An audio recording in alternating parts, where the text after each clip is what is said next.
السلام علیکم ورحمۃ اللہ وبرکاتہ۔ میرا نام آصف ہے، میں رینیوبل انرجی انجینئر ہوں۔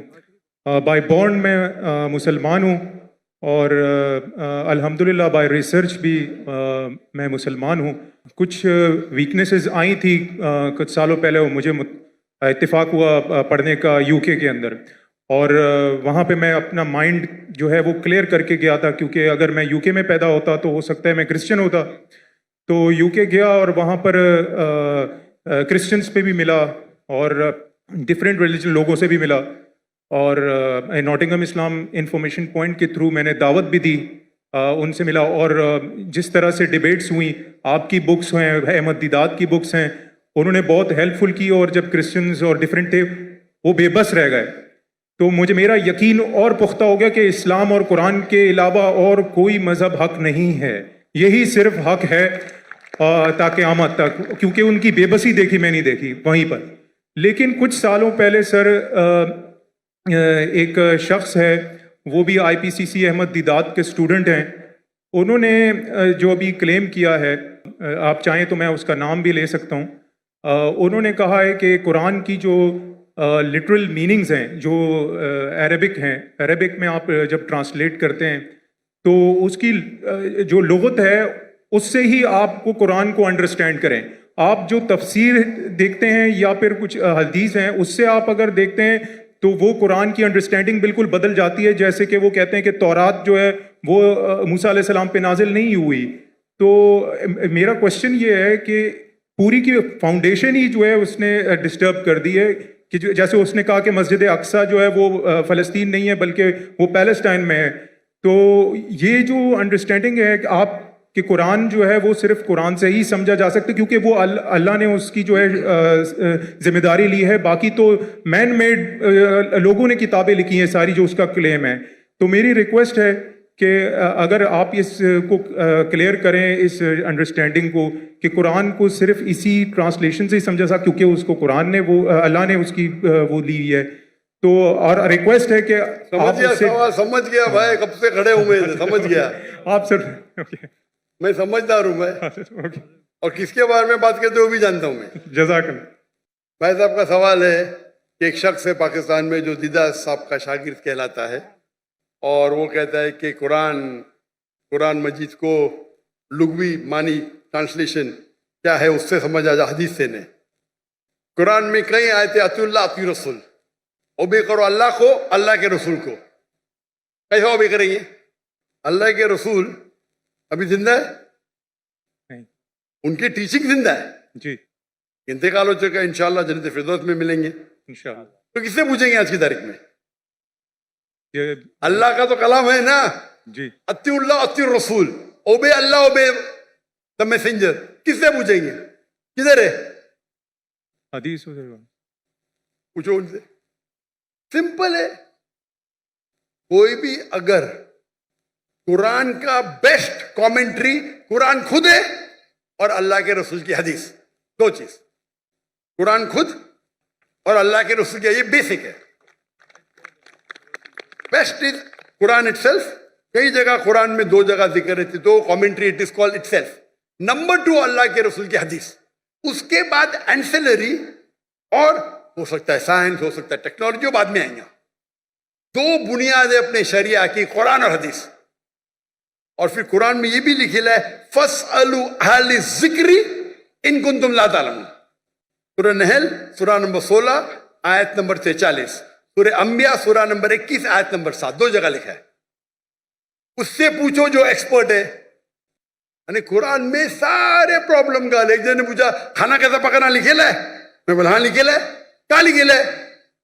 کوک سے پوچھو نا، کوک ایکسپرٹ ہے نا۔ فَاسْأَلُوا أَهْلَ الذِّكْرِ إِن كُنتُمْ لَا تَعْلَمُونَ، وہ باورچی سے پوچھو، بتائیں گے کھانا بن گیا ہے۔ تو قرآن ٹیلی گرافک بک ہے، تو باورچی سے بھی پوچھ سکتے ہیں آپ اگر آپ کھانا پکانا جانتے، برابر نا؟ جی تو قرآن کے اندر گائیڈ لائن دیے گئے۔